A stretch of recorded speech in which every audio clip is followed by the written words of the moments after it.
Fair price shop dealers association अपनी 7 सूत्री मांगों के समर्थन में सोमवार को राजभवन के समक्ष सुबह 11 बजे से धरने पर हैं। इसमें 20 प्रखंडों के राशन दुकानदार अपनी दुकान में अनाज वितरण बंद करके धरना के माध्यम से अपनी समस्या को राज्यपाल, मुख्यमंत्री और खाद्य आपूर्ति मंत्री को ज्ञापन सौंपेंगे। हमें राज्यव्यापी धरना प्रदर्शन कर रहे हैं। हमारी सबसे बड़ी समस्या यह है कि 2021 से 2022 दिसंबर तक हमने प्रधानमंत्री गरीब कल्याण अन्न योजना का वितरण किया। उस खाद्यान्न का कमीशन अब तक हमें राज्य सरकार के द्वारा प्राप्त नहीं हो रहा है। बार बार माननीय मंत्री, माननीय सचिव महोदय से हमने अनुरोध किया, पत्राचार किया, परंतु उस पर राज्य सरकार अब तक कोई निर्णय नहीं ली है, जिसके कारण हमें आर्थिक दंश का सामना करना पड़ रहा है। हमारे दुकानों का किराया बकाया पड़ा हुआ है, हमारे बच्चों का फीस नहीं दे पा रहे हैं। हम विगत 13 महीने से हमारा रांची अनुभाजन का पैसा बकाया है। जिले में विभिन्न प्रखंडों में कहीं कहीं 20-20 महीने का भी बकाया है। वो कमीशन की मांग के लिए हम आज लाचार होकर राज्य सरकार के विरुद्ध अपनी मांगों के समर्थन में माननीय महामहिम के दरबार पर हम धरना प्रदर्शन कर रहे हैं। डायरेक्ट राजभवन के पास आए, कहीं और आप लोग गए आवेदन देने के लिए? 13 महीने 20 महीने कमीशन मिले हम लोग को। हमने बार बार अनुरोध किया, माननीय मुख्यमंत्री को दिया, माननीय खाद्य आपूर्ति मंत्री को दिया, माननीय सचिव महोदय को भी आगाह किया है कि हमारी मांगों के समर्थन में हमारा बकाया कमीशन दिया जाए, परंतु राज्य सरकार के द्वारा इस पर अब तक कोई निर्णय नहीं लिया गया। 2G और 4G का ये आप लोग का मांग?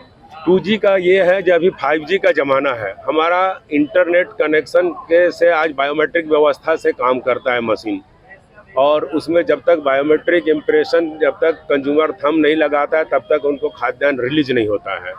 और नेटवर्क सर्वर की समस्या है। 2G मशीन में झारखंड के 64 लाख उपभोक्ताओं को जोड़ दिया गया है।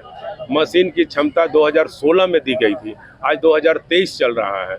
इंफ्रास्ट्रक्चर बहुत मजबूत हो गया है, परंतु झारखंड सरकार वितरण व्यवस्था की ओर कोई ध्यान नहीं दे रही है।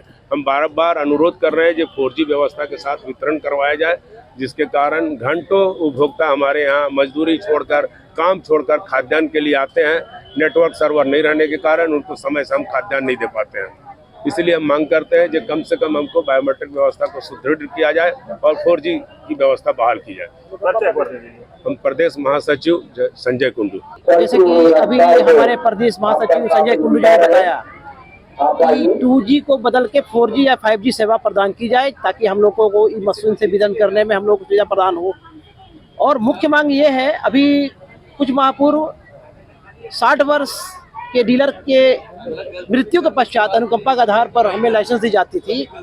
वो अभी हमारे अनुकंपा 60, अगर किसी डीलर के 60 वर्ष पर मृत्यु हो जाती है तो उन्हें अनुकंपा के आधार पर किसी भी उनके उत्तराधिकारी को लाइसेंस नहीं देने का प्रावधान सरकार ने पास कर दिया है, जिससे ये हो रहा है कि अभी लगभग हम लोगों के उम्र 60 से पार हो रहा है, या 60 के पर जो भी डीलर की मृत्यु हो जाती है उसके आश्रित को लाइसेंस प्रदान नहीं किया जा रहा है, जिससे उस परिवार को भुखमरी का सामना करना पड़ रहा है। उसके पास कोई संसाधन नहीं है, क्योंकि डीलर ने अपना सारा जीवन वितरण व्यवस्था में लगा दिया, अपना सेवा प्रदान करके चला गया, लेकिन उस परिवार को अभी बहुत ही दिक्कत हो रही है, बहुत दिक्कत का सामना करना पड़ रहा है अनुकंपा नहीं देने के लिए। तो अनुकंपा पे काहे खोज रहे हैं आप लोग?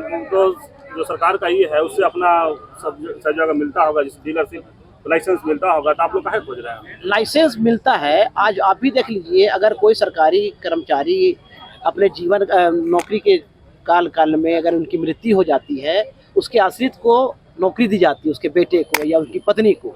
ये प्रावधान सरकार में है ना, लेकिन यह कि डीलर के ही लिए आपने ये योजना बनाया था कि हम डीलर का अगर मृत्यु हो जाती है 60 वर्ष की उम्र में तो उनको हम लाइसेंस नहीं देंगे। बाकी सब जगह तो ये योजना है, सभी आश्रितों को नौकरी दी जा रही है अनुकंपा के आधार पर। हमारे साथ ही भेदभाव क्यों?